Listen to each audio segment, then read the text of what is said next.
Emma sat in the stiff leather chair of the lawyer's office, her fingers locked together so tightly her knuckles had turned white. The smell of coffee and paper filled the room, but she barely noticed. Across the desk, the lawyer spoke in a calm, professional tone, sliding a stack of documents toward her. "Emma, I'm afraid your husband and his family are contesting everything, the house, the bakery, even your personal savings account." Emma's heart thudded in her chest. "Everything?" she whispered, her voice almost breaking. "Everything," the lawyer repeated gently. Her mind spun. Images flashed like broken glass, the late nights baking bread until dawn, the mornings spent serving customers with a tired but genuine smile, the times she lent money to her in-laws when they were struggling, no questions asked. And now, they were trying to take it all. She stared down at the documents, seeing her own name printed in black ink next to theirs, like a cruel joke. A wave of betrayal washed over her, so strong she felt physically sick. When she finally spoke, her voice was steady but hollow. "They know I built that bakery from nothing. They know how hard I worked." The lawyer gave her a sympathetic look. "They're claiming you used family funds to start it, that it belongs to the marital estate. We can fight this, Emma, but it will be a long battle." Emma nodded absently, but she barely heard the rest. She was already somewhere else, back in the bakery on its very first day, standing beside her husband, both of them grinning as the first customer walked through the door. Back then, it had been their dream. Now, sitting in this cold office, Emma realized that dream had turned into a weapon. She walked out of the building moments later, the documents clutched to her chest, the cool air hitting her face like a slap. For the first time in years, she felt completely alone. The sky was already dark when Emma stepped out of the lawyer's office. A light drizzle began to fall, soaking through her thin sweater as she walked. She didn't bother opening her umbrella, it felt right to be wet, cold, raw. The city buzzed around her, people rushing past with umbrellas and phones pressed to their ears, but Emma moved slowly, her thoughts louder than the traffic. How could they do this? Her mind kept replaying the countless sacrifices she had made, skipping vacations to save money for the bakery, staying up late to perfect recipes, quietly paying off her in-laws' debts when they had nowhere else to turn. She'd done it out of love, never once thinking she'd need proof of her generosity. By the time she reached the bakery, the rain had stopped. The shop sat quietly on the corner, its windows dark, the closed sign swaying gently in the breeze. Emma stood there for a long moment before unlocking the door. Inside, the air was still warm with the faint smell of flour and cinnamon. She walked past the tables, running her hand along the worn wooden surfaces. Each one held memories, birthday parties, first dates, lonely strangers who'd left smiling after a kind word and a fresh roll. Emma sank into a chair and buried her face in her hands. For years, this place had been her sanctuary. Now it felt like a target. But as she sat in the quiet, another memory surfaced, an elderly man who had once come in with barely enough money for coffee. She had given him a free loaf of bread, and he had cried, thanking her as if she had given him the world. Emma's chest ached. She realized that what made this place special wasn't the profits or even the building itself, it was the way it had brought people together, the kindness it had nurtured. Tears blurred her vision as she whispered to the empty room. "They can't take this from me. Not the way it makes people feel." For the first time since the betrayal, a small spark flickered inside her, the beginning of an idea. The next morning, Emma woke before sunrise. She hadn't slept much, but something inside her had shifted. The ache was still there, the hurt, the anger, but it no longer felt like it was swallowing her whole. Instead of heading straight to her lawyer, she went back to the bakery. She brewed a cup of coffee, sat at the counter, and opened her laptop. The decision she was about to make scared her, but strangely, it also felt freeing.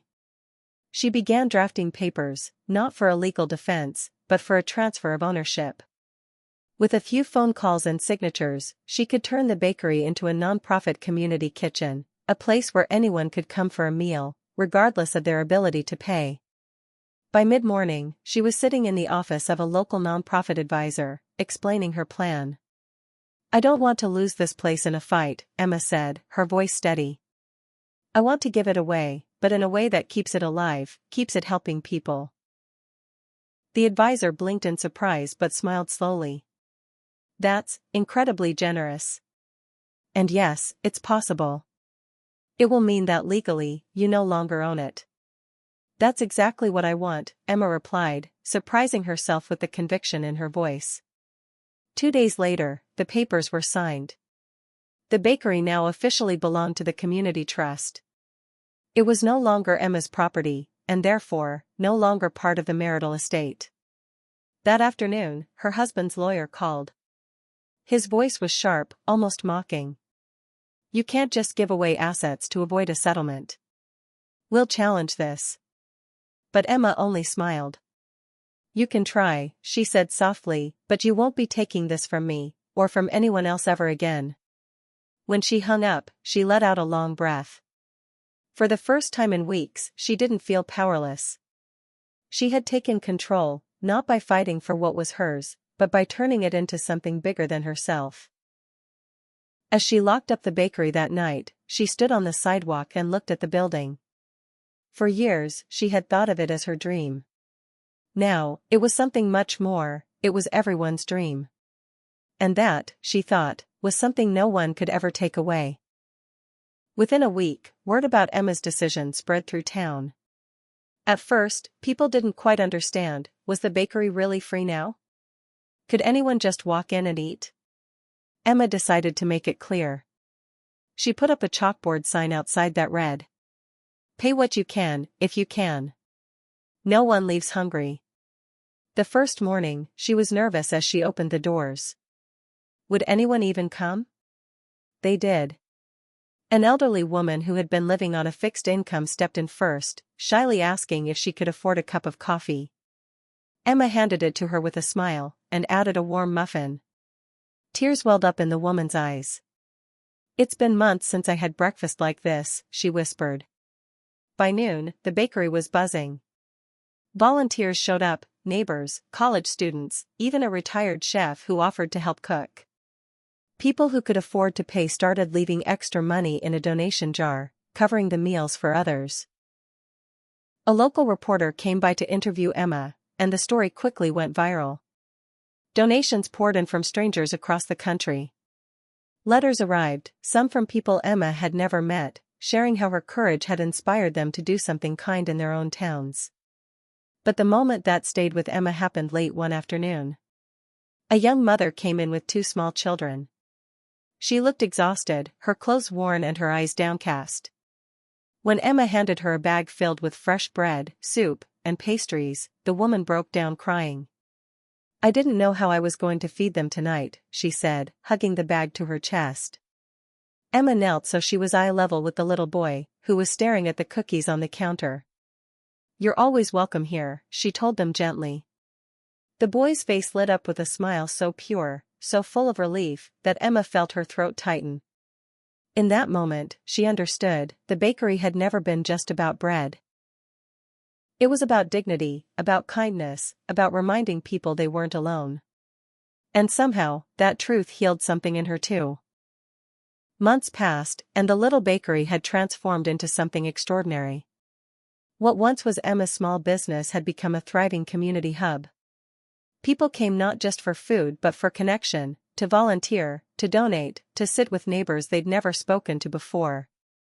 One Saturday morning, Emma stood behind the counter, watching as laughter filled the room.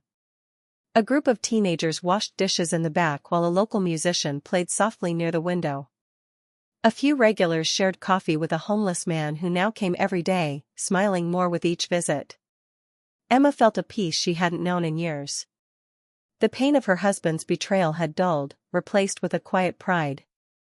And then, she saw them. Her husband and in-laws stood across the street, staring at the bakery. They hadn't spoken to her since the legal battle ended, they had walked away empty-handed, furious. Now, they looked, almost lost. Emma didn't wave. She didn't gloat. She simply turned back to the counter, smiling as a little girl tugged on her apron, asking for another cookie. Later that day, she hung a small wooden sign near the door, carved by one of the volunteers. It read, "Kindness is the only wealth that grows when shared." When she stepped back to admire it, she felt tears prick her eyes, not from sadness this time, but from gratitude. Her voiceover, or inner thought, would close the story. They tried to take everything from me. And maybe they did everything I thought I owned. But what I have now, it's more than I ever dreamed. They expected to break me. Instead, they helped me discover what really matters. The final image, Emma handing a loaf of bread to a stranger, the bakery glowing with warm light as the door opens for the next person in need.